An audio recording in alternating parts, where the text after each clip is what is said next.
Everybody could put on mute, please. Om Sahana Vavatu Sahanao Bhunaktu Sahaviryam Karvavahai Tejasvinavadhitamastu Ma Vidvishavahai.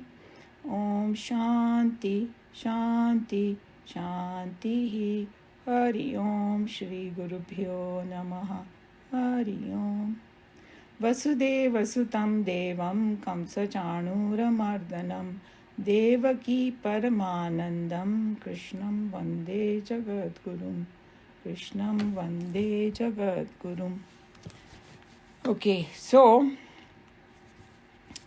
we are on verse 17 of chapter 7 of Bhagavad Gita. And just to connect it with a few previous verses, Krishna Bhagwan had mentioned in verse 15 what kind of people don't surrender to me.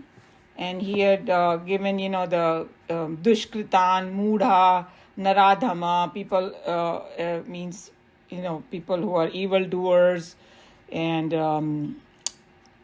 Naradhama, lowest of men, and the people who are kind of deluded by Maya, and the one who give into Asuri Bhava, all the negativity and negative emotions and all that. Those are the kind of people who don't surrender to me.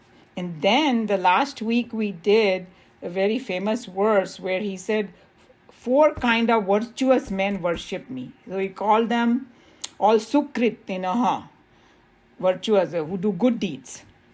So he put them all in the category of doing good deeds because they recognize Bhagwan in some form or the other. And then he didn't say surrender here. He said worship. So there could be slight difference. And surrender could be different levels of surrender also. So we have to understand all these terms in the correct context. So then he told about 4 people. They were Arth, Jigyasu, Artharthi, and Jnani. Those were the 4 people. And then we went in detail. Arth was, the one who is dissatisfied with something in life, have some sorrow in life, coming from something, and they turn to God. Jigyasu are the one who are questioning mind, hey, what is God? Where is God? All those kind of things. Artharthi is looking for something, some material thing.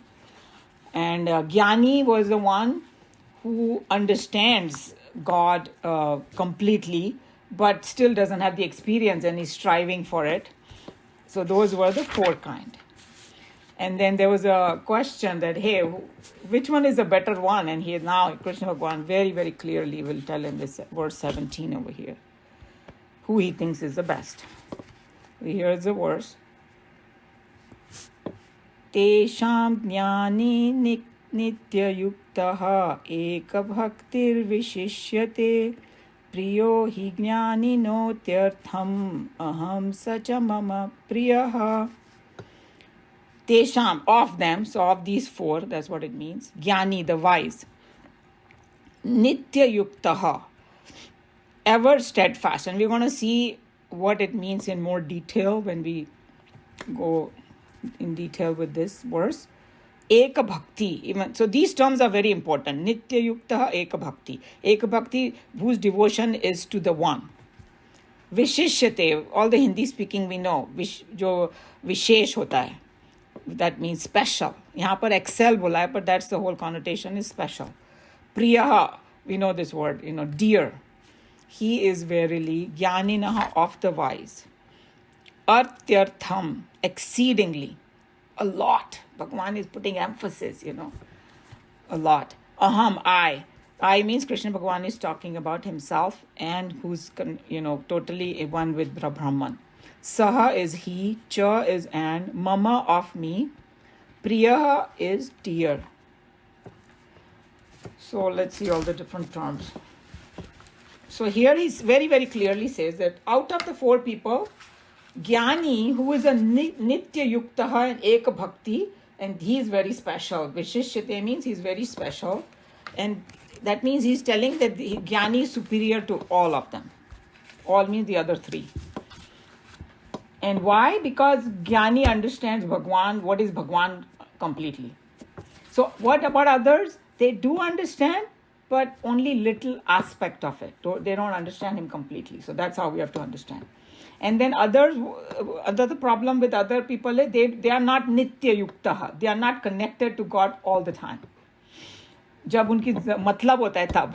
Okay, so that's how. And then so nitya yukta and ek bhakti. Eka Bhakti means just considering Bhagwan. There are several ways to look at what is Eka Bhakti means, not doing 100 different things, but just focusing on that Brahman. That's one way of looking at it. Or,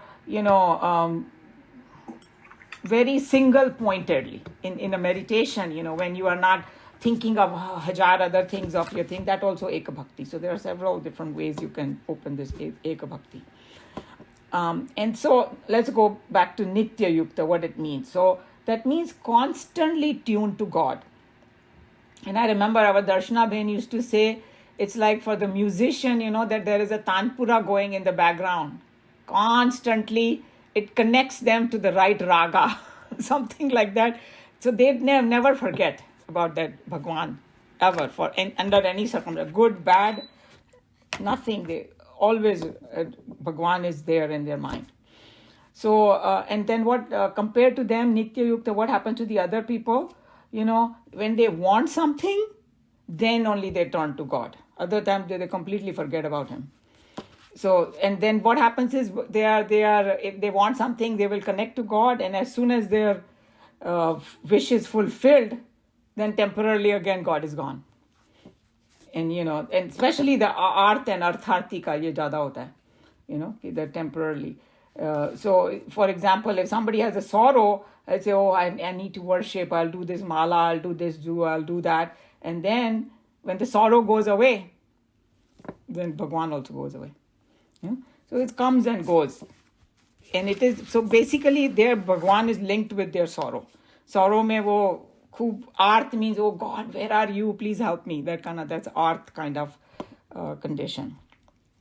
And then, Nikhilanand was explaining that, so kya hota hai unme wo off again, on again wala love hai.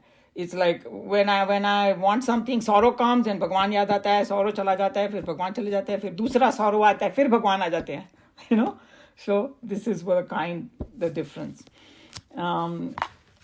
So what are they doing actually? They are just connecting to one aspect of Bhagwan. Karma phal data bol do ya kuch bhi. They don't have the bigger picture. Okay. And then he was just saying that for people who are arth and artharthi, for the arth, trouble keeps coming. In this world, it's not going to be always smooth. Ki Bhagwan se ek baar manga aur wo mil gaya, dusri trouble aa jayegi fir, So in some ways they keep connected, but it is not ek nitya yukta. That's what we were talking about. Okay? And then he was just elaborating a little bit more, and we have seen it. That because their idea of Bhagwan is that Bhagwan resides in some temple. There are different variations of this arth and arthati and different levels of it. But in just general, we are talking about that they think that the Bhagwan is in some particular temple. So they might go to Haridwar, Rishikesh, Tirupati, yahan wahan bhagenge, There's nothing wrong in going over there. But if you think that Bhagwan only resides over there, that's the problem. So there he's talking about. So, and then he also said one more thing. It's not like they don't experience freedom from their pain. They do. If they're doing something, so it will. For example, say my boss is troubling me a lot. So I went to the mandir and मैंने नारियल चढ़ाया और मैंने पूजा किया वगैरह वगैरह. Boss stopped troubling me. Good. So free of problem भी होता है उनका. ऐसा नहीं है कि नहीं होता है. But then after 1 month, another boss has come and he's giving you bigger trouble. So now again he has to buy the nariyal and again go. He might go to the same Bhagwan or go to another one. He say, another one is more powerful. Somebody might tell him that, hey, go to this mandir and tera to zarur kaam ho jayega. We know about all those things. So their association again is with trouble. And he was just joking, Nikhilanand. He's saying Bhagwan is a troubleshooter for them. That's it. Wow, that's about it. Remove my trouble. But the good part is Bhagwan considers them also his bhakt. So he's so kind that itna matlabi yaar hone ke baad bhi he's saying that nahi ye mere bhakt hai. you know. And then Jigyasu ke liye, he was explaining, Nikhilanand ji, that how, we have an intellect, and some people's intellect is more sharp, and the question keep coming, we do get some answer here and there, maybe we'll ask a friend, maybe we'll go to WhatsApp, maybe we do, what you call the AI now, artificial intelligence, and then you will get some answer. But somehow you don't feel satisfied with the answer. And then ये जिज्ञासु लोगों का क्या होता है कि पहली बात तो ये question, we know all the same question. Who is God? Why this world came about, or why there is sorrow and pain. अगर भगवान ने दुनिया बनाई है तो sorrow और pain क्यों है? What is bondage? What is freedom? And then if you're coming from India, then a lot of people are, how many gods are there? Why there are so many gods? All those questions, different times of our life. And these keep troubling us. And somebody might give an answer. It may not be a very good answer, maybe false answer, maybe true, God knows. But for some reason, we don't get satisfied, because sometimes 3 people will give 3 different answers to the same question. So again, you're confused. And we have experienced those kind of things too. So he was just suggesting that if you're a Jigyasu, you want to find out about God, the best thing to do is study Bhagavad Gita and Upanishads, because these you can get all your answers. But you have to study them deeply, not just superficially. Okay? It's because they have a capability of clearing all your doubts about life, death, pain, sorrow, bondage, life after death, life before death. He was talking about, so everything there is their answer. And but then he also said that Jigyasu ko ke liye kya journey hai? He should not get satisfied just by getting the answer.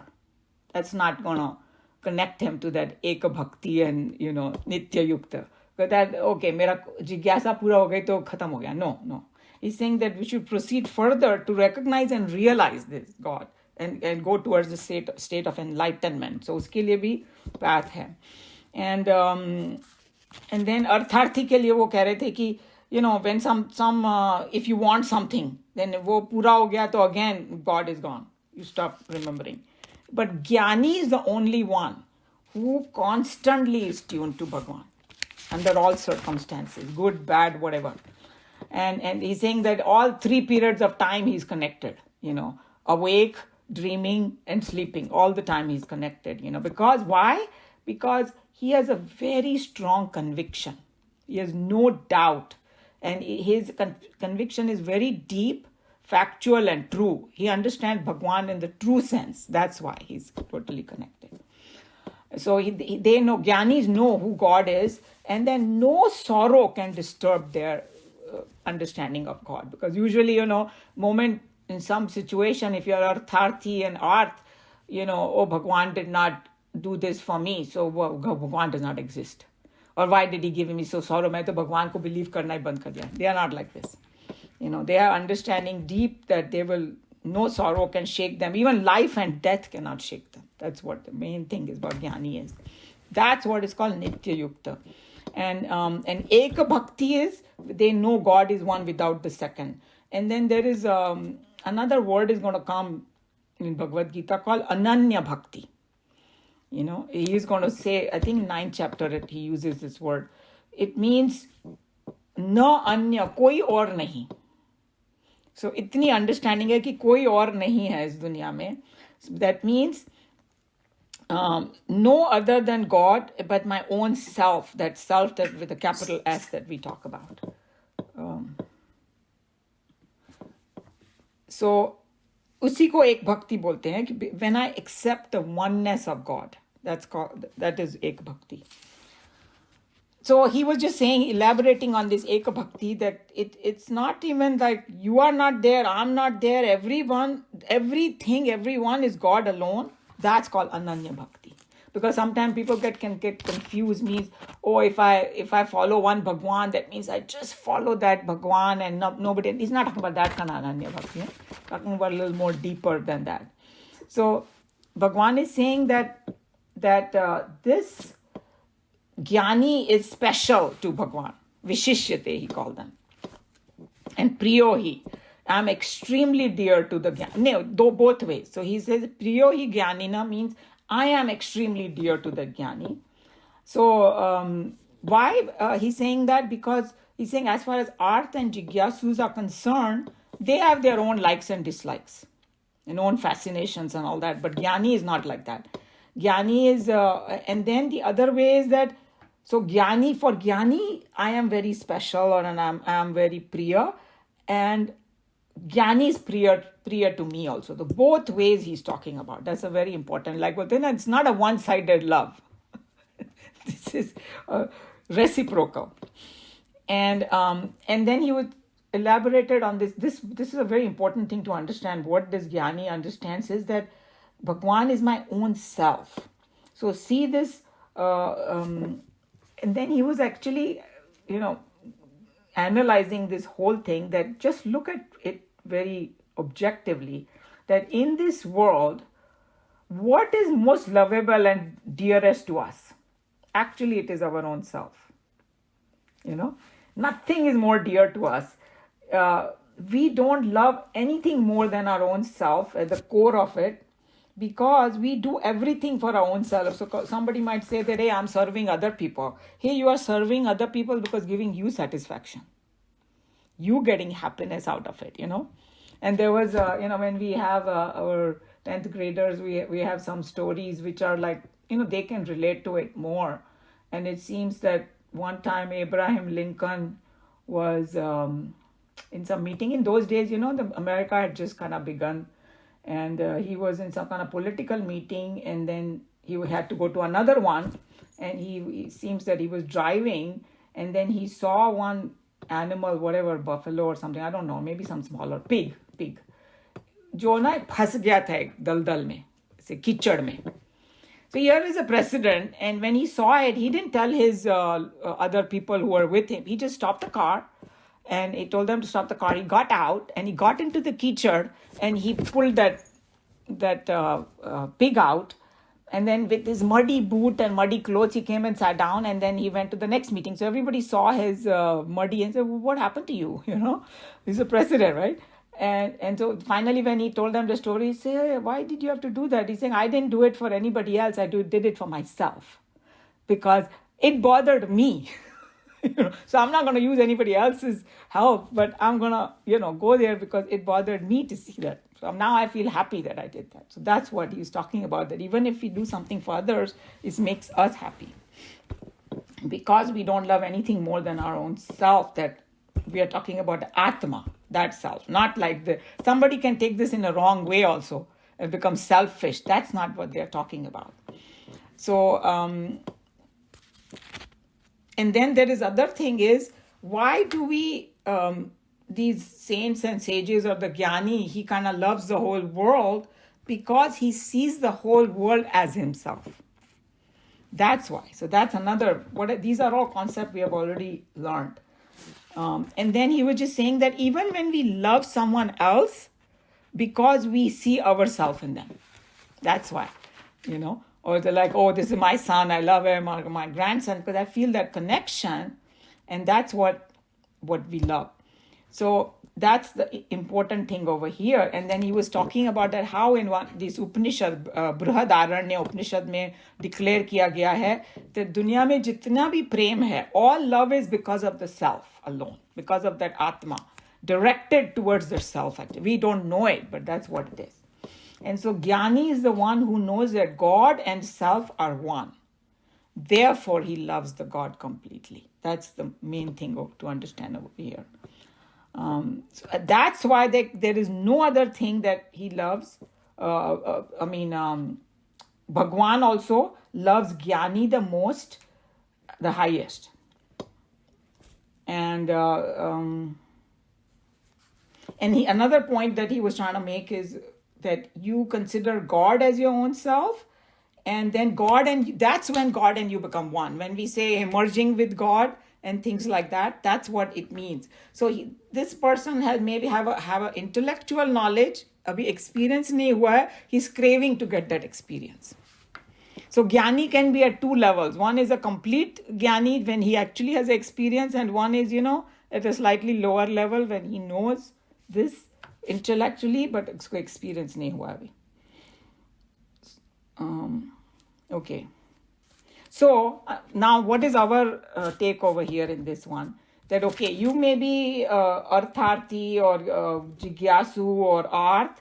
So we should start developing these qualities of the Jnani, and even Arth and क्या बोलते हैं, Artharthi can also start developing Jigyasa. Okay, right now you may be just asking God this or that, but then that question should come, hey, who is God and all that? That can take you to a Jnani too.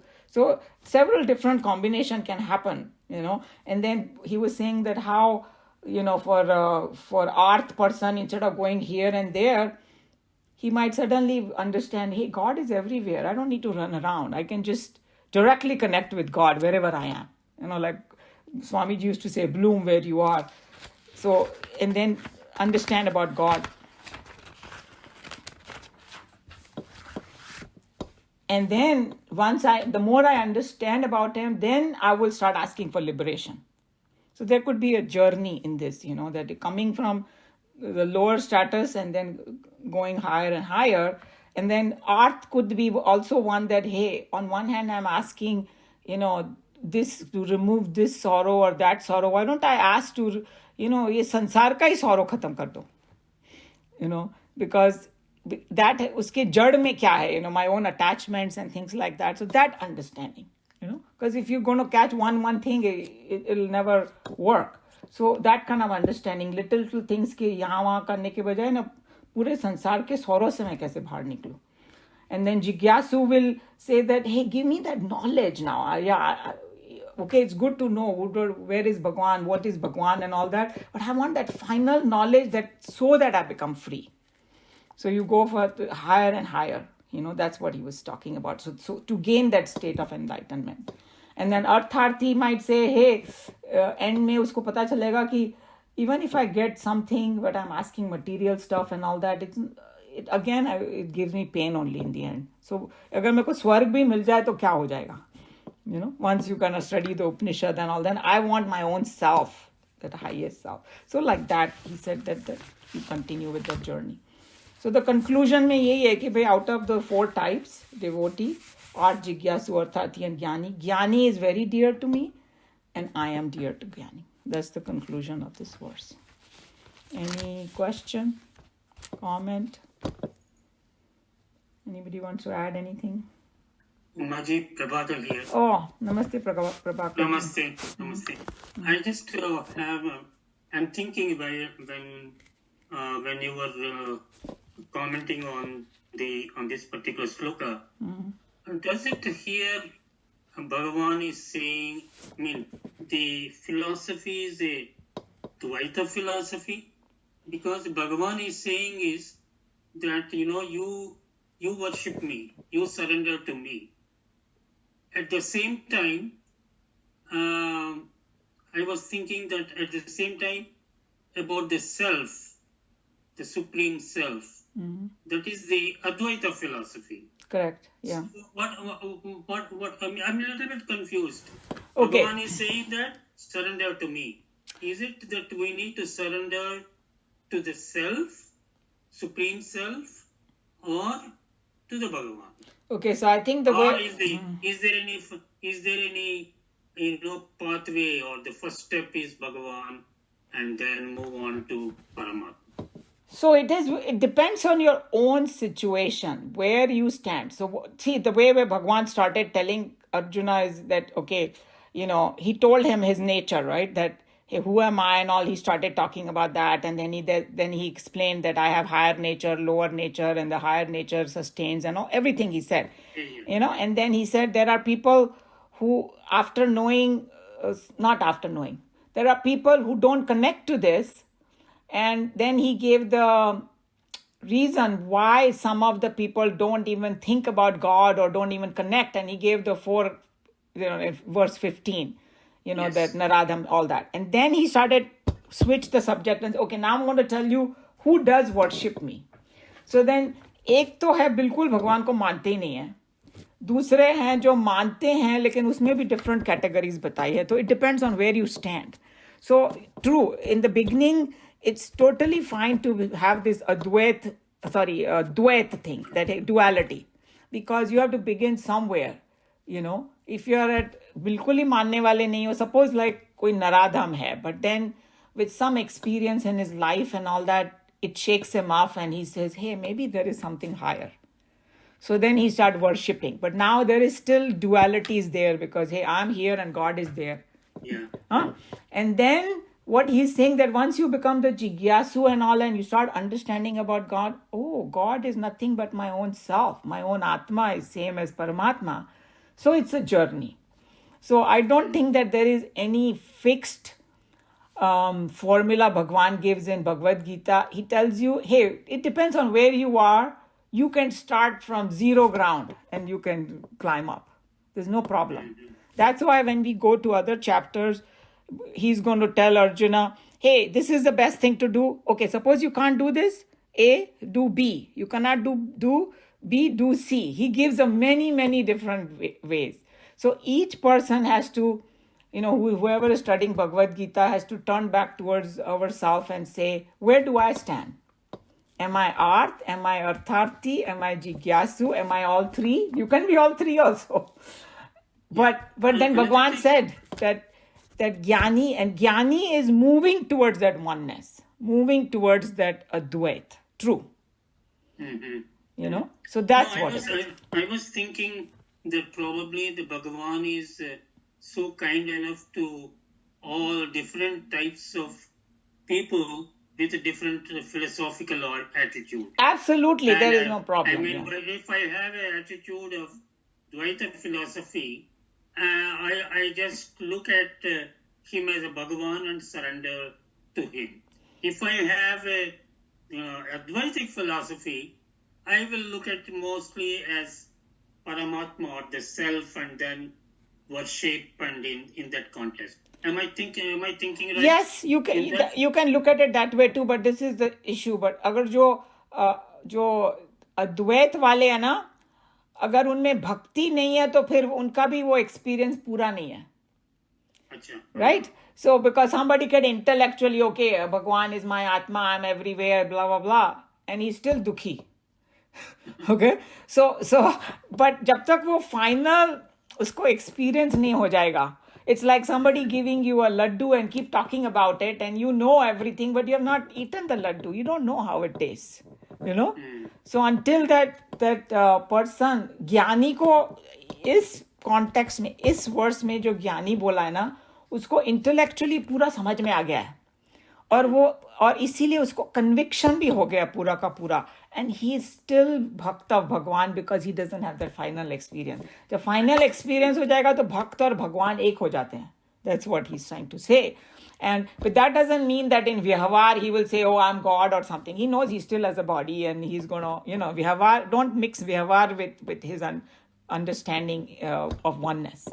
But when somebody feels oneness towards God, then he does lok kalyan ke liye he start working. He doesn't think of mind. So there are so many aspects to what you're asking. But what picture I'm getting is from you is that is Bhagwan saying that is it okay to start as a bhakta and this duality? Absolutely. Because it's like that's the first step, in fact, because what if you are a true bhakta, slowly you will reach that Advait anyway.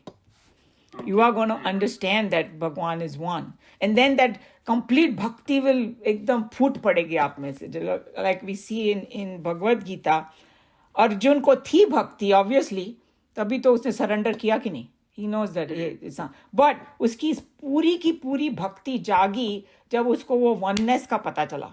In chapter 11, when he saw the Vishwaroop Darshan and he saw that God is everything, तब तो, and when we come, even it gives me goosebumps to think about how he prayed to Bhagwan. उसका prayer ही change हो गया एकदम. इतना beautiful prayer उसने किया ना कि वो genuine prayer उसका फूटा जब भी उसको एकदम oneness का आभास हुआ. So that's what it is, Thank you. I have a comment. Yeah, sure. So in Bhagavatam, there is a passage where Krishna is praying and they ask him, who do you pray for? And he said self. So this is very close to this. So Yeah. who am I is really the same consciousness as the universe and the Brahman. Yeah. So basically Bhagwan is Chidananda Rupam Shivoham Shiva. Yep. Absolutely, yeah.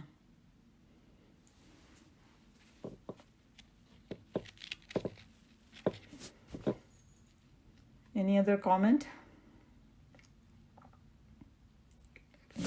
Read Swamiji's commentary. Who is a volunteer today?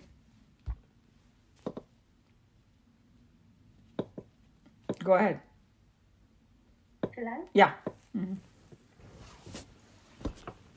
Of them, the wise, ever steadfast and devoted to the One, excels. For I am exceedingly dear to the wise, and he is dear to me. Comprising and contrasting these four above-mentioned groups among themselves, the Lord declares here that the Jnani, who with a steadfast mind surrenders himself to the Self, with an integrated devotion which is not dissipated by other parallel aspirations, represents the best. Single-pointedness of mind can be gained only when the goal of the meditator is fixed and steady. The unbroken aspiration of the seeker to reach his own real nature, the Self, is called single-pointed devotion, Eka Bhakti. So, Swamiji always takes it to a very high level. So he's just saying how in meditation we saw that how Krishna Bhagavan explained that you have to drop all your identification with everything else and single-pointedly you have to, think of, that Brahman. That's what Eka Bhakti he describes that, over here. So how you single-pointedness, yes. This is possible only when one withdraws oneself totally from all other extrovert demands of the lower. Sorry, I skipped a page. Of the lower nature in him. In the case of a Jnani, therefore the spirit is invoked not for the acquisition of anything, but for the annihilation of all the self-destructive channels through which his spiritual dynamism gushes out today, only to get wasted on the dry rocks of the world of his hallucinations. Naturally, therefore, the Self, as a personification in Krishna, declares in the Geeta that the Jnani, Jnani, yeah.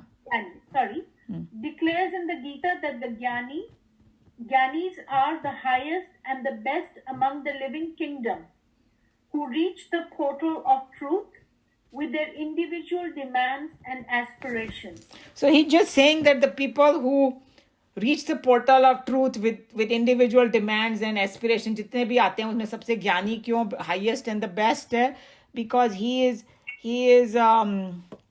withdrawing himself from these extroverted demands of lower nature and trying to focus on the highest. Obviously, it's अगर दुनिया में भी अगर कोई success चाहिए तो जिस चीज के लिए हम लोग स्ट्राइव कर रहे हैं उसके लिए एक भक्ति होना पड़ेगा, right? You can not say I am going to do 10 different things and be successful in one. They have to devote their entire focus on one thing. Then only you get it. Same thing over here. So actually in the worldly thing, how you get a success, and in spiritual, it's the same principle.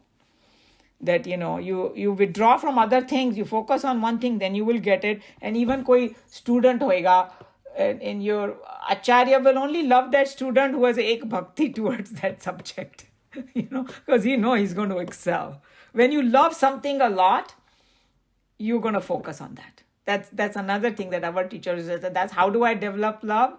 By constantly being in that mode. That's why log katha sunte hain, ye karte hain, wo karte 7 दिन के लिए, Bhagavad Gita, because you are in that mode then. and that purifies your mind because you have withdrawn from other places or you have these meditation retreats. They will tell you, leave your phone, leave your this thing, just go in some retreat and don't think about your family, nothing at that time. Then you become ek bhakti. So those are just some example, but here what they're talking about is towards that highest self. To the Jnani, supremely dear am I. Love is measured. Love is measured by the amount of identification the lover has gained with the beloved. Self-surrender is the tune in which the song of love is truly sung. Selflessness is the key in which the duet of love is played. Love demands giving without expecting any return at all times, in all circumstances. This is such a beautiful line, so nicely written. Yeah. Sorry. That's nice. With this understanding of the nature of true selfless love, then one tries to understand the attitude of the Jnani towards the self. It is but true to say that indeed a Jnani alone knows how to love so well and so thoroughly. So here Swamiji is, giving you what the true love is and how he's, like you said, so beautifully, he said that love demands giving without expecting anything in return. But then he added, at all times, in all circumstances. The moment that is not there, it becomes selfish love. Oh, I love you when you give me some joy. Otherwise, you can get lost. Aisa nahi hota hai. So that's what he's just saying. I think we all identify with what it is. It's the highest kind. Absolutely. Yeah. Go ahead. So this can be equated to a mother's love also? Yeah, mother's love is the purest, closest to God. उसमें भी थोड़ा सा selfish होता है, मगर if you have to bring, that's why they say कि God could not come on the earth, so he sent the mother. कितने कहावतें वगैरह है, because mother will, no matter how the child is, कितना दुष्ट भी बन जाए, mother will always have this love to her. I want to do the best without demanding anything. Absolutely. And when you see the baby is so helpless, right? Can't do anything, but you want to do everything for the baby. So obviously, it is a, pure. Just 1 second. So even like we said, even then we are doing it. Mothers are doing it for their own selves, because that makes them happy, right? Yeah. So when we were talking about that self, we are talking about that Atma. That is true. At the highest level, that is true, if we understand it that way.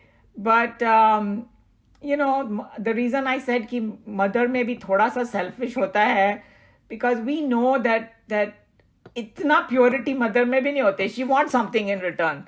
She wants the child to love you back. Things like that. Okay? So there are two different... They don't call for a week. You miss it, right? Right. It was, yeah. So इसमें थोड़ा selfishness आ जाता है, definitely. But जब new mothers होती है ना, उनका सबसे pure होता है. Because of the reason I was saying, the baby cannot do anything and they're still doing everything. They happily stay up, baby's pooping, throwing up, whatever, and you still doing everything. True. But, this what love they are talking about is even many step higher than that. Yeah. One-sided love never culminates in any consummation.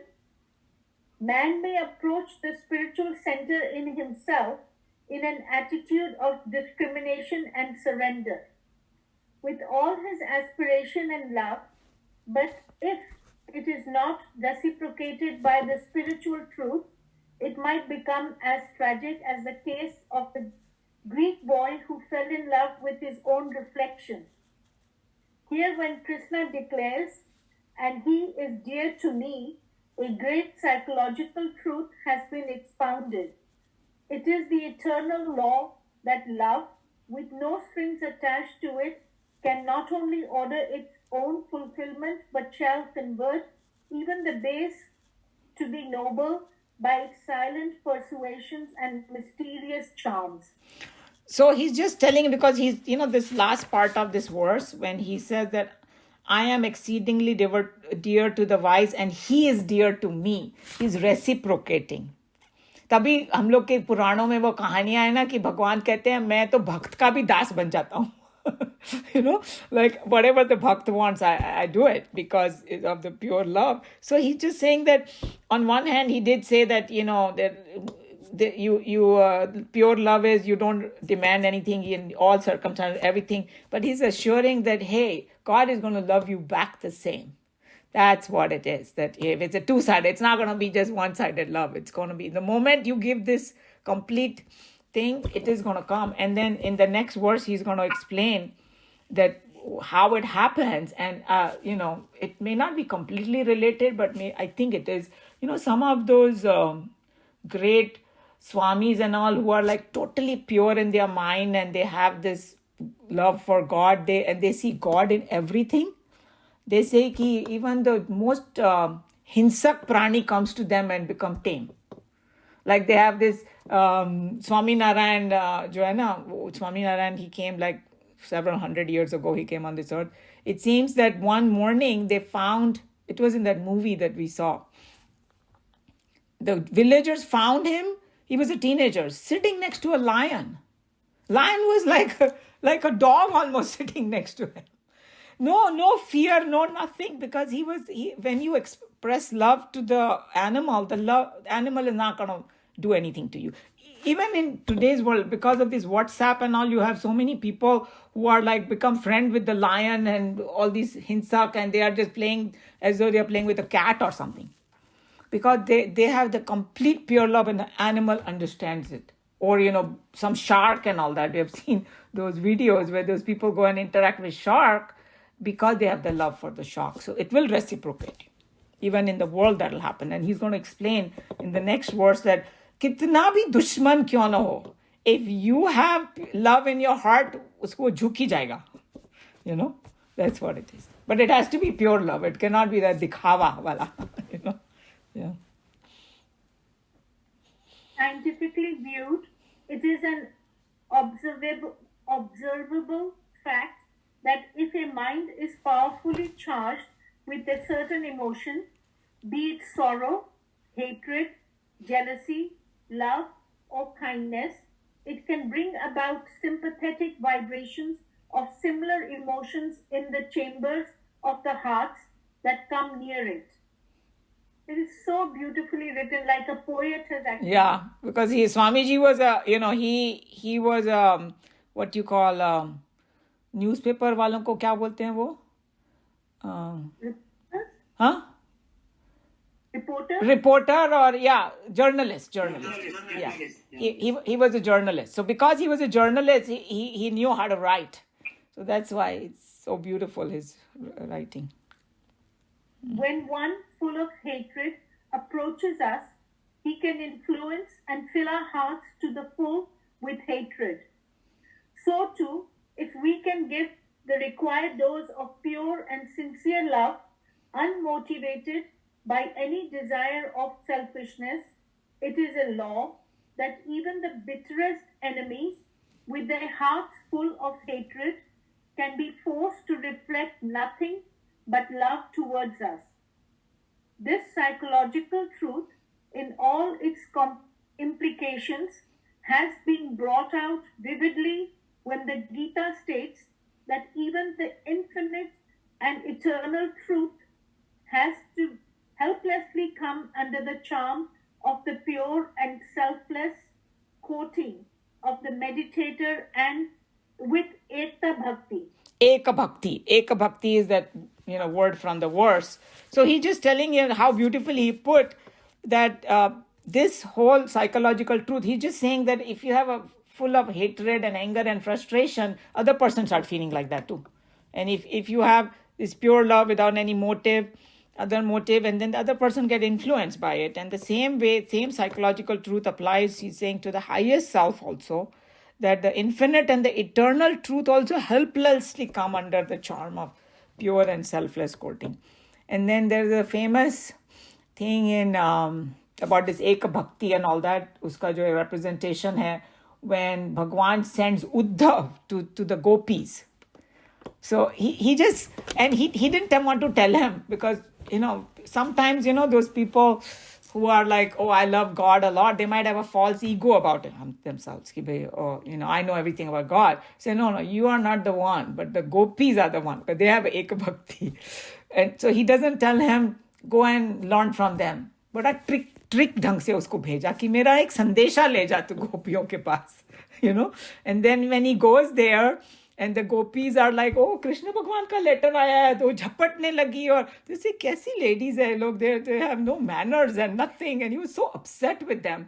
And then he started teaching them, oh, अपना मन भगवान में लगाओ, ये है वो. तो उन्होंने बोला, कौन सा मन, हमारा मन तो कृष्ण के पास है. मतलब बहुत स्वीटली उन्होंने बताया कि एक भक्ति के बारे में. बड़े बड़े ज्ञानियों को भी सीखना पड़ता है कि व्हाट इज एक भक्ति, because these simple women who are like Gwalans have the ek bhakti for me. Go learn from them, So all these things kind of come under this whole verse, ek bhakti. एक और छोटा paragraph है on the next page. Sure, read it. Then are not the three others the dissatisfied, seekers of knowledge, and the seekers of wealth, and so on, dear to Vasudeva? Not so, then how is it? So he's just going to go a little more deep into it, that these are all noble, but why he said that these whys are, some more analysis he will do in the next one. So it's a very clear cut that Jnani is most dear to him, and it's a both two-way street for them. Neelu, this is Meera. Okay. Yeah, I so agree with you. As you were reading, I was enjoying the way you were reading. So poetic, so beautiful. It was just, a wonderful word. Wonderful word. Yeah. But it is so systematically, beautifully written. Yes, it's written very beautifully.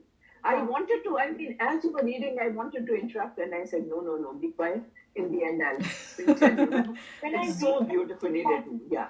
बहुत British accent है, तो मैं थोड़ा सा घबरा जाती हूँ जब पढ़ती हूँ, बिकॉज वो ब्रिटिश वाला को कंट्रोल करना पड़ता है. It's okay, हम लोग सब इंडिया से आए हुए हैं, हम लोग को मालूम है British accent. You can say in your British accent, we all will understand. We are so used to all kinds of accents here. Exactly. Yeah. And me coming from Mumbai, एकदम टेढ़ा मेढ़ा भी कोई बोलेगा, everything समझ में आ जाएगा. But this was, for all the other passages, very, very rhythmically written. And it was like reading poetry. So Yeah. You could read it. I was so enjoying it as you were reading. I said, my goodness, so well written. बहुत ही अच्छा लिखा है स्वामी जी ने. Thank you, Meera. That is his hallmark of, and that's why, once you start reading his commentary, you get addicted to it. He does such a great job. True. Yeah. And he's very practical also. He brings a lot of things that it resonates with us, with our mind. Yeah, and he makes it very enjoyable. Exactly. Yeah. So Yeah. very relatable, so you can relate to it. Yeah. Very nicely written verse. Very thoughtful. Sure, I'm glad that everybody enjoyed it. And No, I have to say, Umaji, I have watched Swamiji's videos twice, but you are explaining it even, I shouldn't say better, but you are really explaining it. It's coming from him only. We used to always say that it is, if I didn't even know about Geeta when I was in India. So it all happened after I joined Chinmaya Mission. And before that, I became a little curious. And I still remember that I had a Geeta and I had Bhagavatam, and I didn't even know the difference between the two. And that there was one person who was like a big Geeta advocate, and I took both the books because my dad had given me that when I got married. And I had just put it away in the shelf. And after I took it, I said, can you explain what these two books are? So then he told me that one is Bhagavad Gita, one is Bhagavata. But then once I started learning, I also, same like you, got so fascinated. And it started connecting to my mind, And because of, I think, my Darshana Bain over there, our Acharya, I had studied, I did that study group for so long with her. And then because of being a Balvihar teacher, we have to try to explain even more simple way to the children. Bring out. So all that, I think, experience, but everything started from Chinmayanandji, and then whoever is interested, he has a video, I think it's on probably on Chinmaya channel and online already, which he did before he took the Mahasamadhi. He had done a whole Geeta Gyan Yagya or for several months. That's the one I'm talking about. He explained. Yeah, इसमें भी उन्होंने इससे भी ज़्यादा explanation दिया हुआ है. In California somewhere. Yeah. The, Northern California. Yes. Yeah. Near Redwoods. 18 segments. Right. I have those videos if anybody's interested. And but we used to watch them in Iowa at a friend's house on a big screen, and that's what we did twice. And it was just so fascinating. He explained so beautifully. Correct. Whenever he says that he is the God, I mean, never. Other Swamis say, oh, I am. He never, about himself, he never said that, hey, worship me. Never, ever. So that's the thing we liked about him. Right. And so I have seen those videos many times over the years and all, because we as a Balvia teacher, we have to keep our studies. And the other thing about Bhagavad Gita is that no matter how many times you read it, right, you can get something more only out of it. It's so deep that you cannot stop studying it. Same verse. Every time you read, there's something new comes out of it. That's the beauty of it. Yeah. Okay. Any other comment? Umaji, I just wanted to comment on what you have been all discussing. Is there any English translation of Shankaracharya's Bhashyam on Bhagavad Gita? I'm sure, 100%. Because remember that he did the original Bhashyam of Bhagavad Gita. Yes. And Pujya Guruji, Swami Chinmayananda Swamiji, he has done. I should not even. I'm not getting the word even to say to actually spread this Bhagavad Gita in English language. Right. That was his. I was wondering whether one can also look into the commentary of Shankaracharya, and there are some other acharyas have done commentaries. I don't know whether you know any one of those. I don't personally have that direct, but I'm sure these days everything is available online. If you just Google, Shankaracharya's Bhashya's English commentary, you will get it. I have no doubt about it. There were no English translation. Okay, I'll do the search. I'll ask them.